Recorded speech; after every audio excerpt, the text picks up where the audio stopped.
आज हम बात करेंगे टिक फीवर की।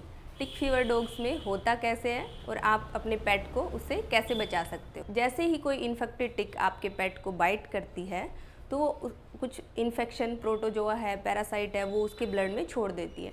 वो वहाँ पे मल्टीप्लाई करता है और इन्फेक्शन कोज करता है। जैसे जैसे मल्टीप्लाई करता है इन्फेक्शन बढ़ता जाता है।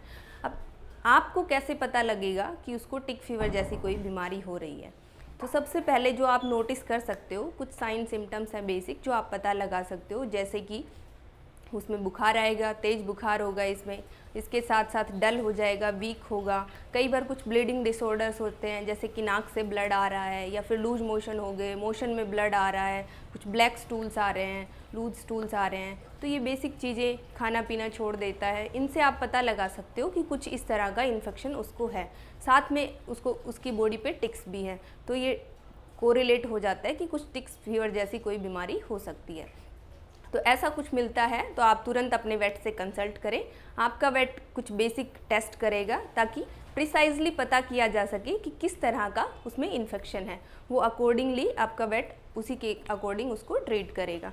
तो आप इसमें डिले ना करें अगर ऐसा कुछ है, क्योंकि टिक फीवर अगर टाइम से ट्रीट ना किया जाए तो ये डेडली इन्फेक्शन होता है। अदरवाइज़ इट्स ओके, कोई उसमें प्रॉब्लम नहीं होती, ठीक हो जाता है टाइम के साथ साथ। थोड़ा लंबा चलता है ट्रीटमेंट बट ठीक हो जाता है। इसके अलावा अगर सेकंड बात ये होती है कि अब टिक फीवर से बचा कैसे जा सके, आपके पेट को कैसे बचाया जा सके।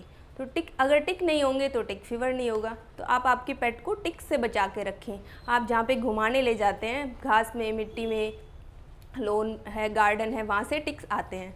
तो टिक्स से जैसे ही पेट घर पे आता है, सबसे पहले आप उसके कुछ बेसिक पार्ट्स हैं, बॉडी पार्ट्स, वहाँ पे चेक करेंगे कि कोई टिक तो नया नहीं आया है। तो उसके फेस को चेक करेंगे, उसके हैंड्स को चेक करेंगे, लेग्स को चेक करेंगे, उसकी टेल है, उसके ईयर्स हैं। ये बेसिक पार्ट्स आप चेक करेंगे। अगर आपको कोई टिक दिखाई देता है तो आप हटा सकते हो। अगर आप किसी टिक ने आपके पेट को बाइट किया हुआ है तो मेनली पेट पेरेंट करते क्या हैं, उसको पुल कर देते हैं, निकाल देते हैं, रिमूव करते हैं। बट उसमें उसका माउथ पार्ट वहीं पे रह जाता है और वो और ज़्यादा ईचिंग प्रॉब्लम क्रिएट करता है और स्किन इन्फेक्शंस को भी बढ़ावा देता है।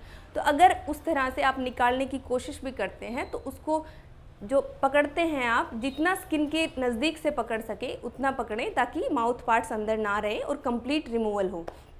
इसके साथ साथ आप कुछ अगर जैसे ही कोई टिक मिलता है तो आप आपके वेट से कंसल्ट करें। आपका वेट जो है आपके पेट के एज के अकॉर्डिंग, बॉडी कंडीशन के अकॉर्डिंग, कुछ नए नए मार्केट में प्रोडक्ट्स आते हैं, अकॉर्डिंगली वो आपको प्रिस्क्राइब कर देंगे। फोटोन है, स्प्रे है, इसके अलावा टैबलेट्स हैं, इंजेक्शंस हैं, एंटी टिक शैम्पूज़ हैं, कोलर्स हैं। तो जो भी उनको बेटर सूट करेगा आपके पेट को, अकॉर्डिंगली आपका वेट आपको प्रिस्क्राइब कर देगा ताकि आप उन टिक्स से अपने पेट को बचा सकें। अब अगर टिक्स नहीं होंगे तो टिक फीवर नहीं होगा। सो बेसिकली आपको आपके पेट को टिक्स से बचा के रखना है। Thank you, have a nice day.